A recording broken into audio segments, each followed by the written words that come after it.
Ada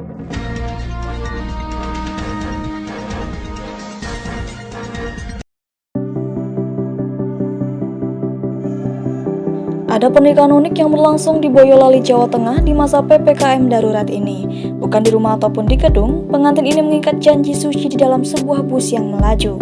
Prosesi pernikahan di dalam bus dilangsungkan oleh pasangan pengantin Titin Rahmatul Ummah 23 tahun dan Angga Hayu Joko Siswoyo 26 tahun. Titin berasal dari Kecamatan Sambi, Kabupaten Boyolali, Jawa Tengah, sementara Angga berasal dari Polahan Harjo, Klaten.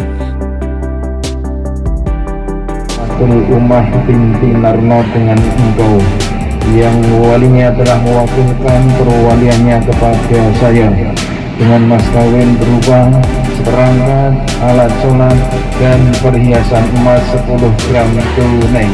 Saya terima nikah dan kawinnya Titin Rahmatul Ummah binti Narno dengan mas kawin seperangkat alat sholat dan emas 10 gram dibayar tunai. Sah ini? Alhamdulillah.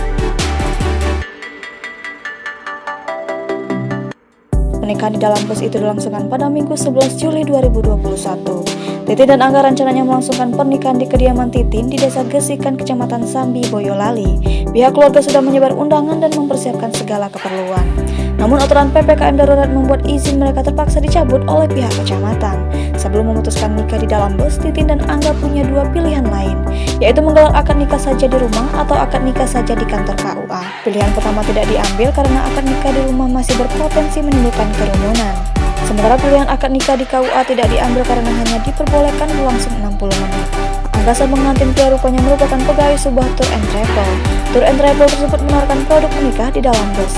Titin menjelaskan bus dan rombongan keluarga menjemput penghulu di KUA Sambi pukul 7 waktu Indonesia Barat. Kemudian bus berjalan dan langsung dilakukan ijab kabul. Setelah selesai akad nikah, bus kembali ke KUA Sambi untuk mengantar petugas KUA.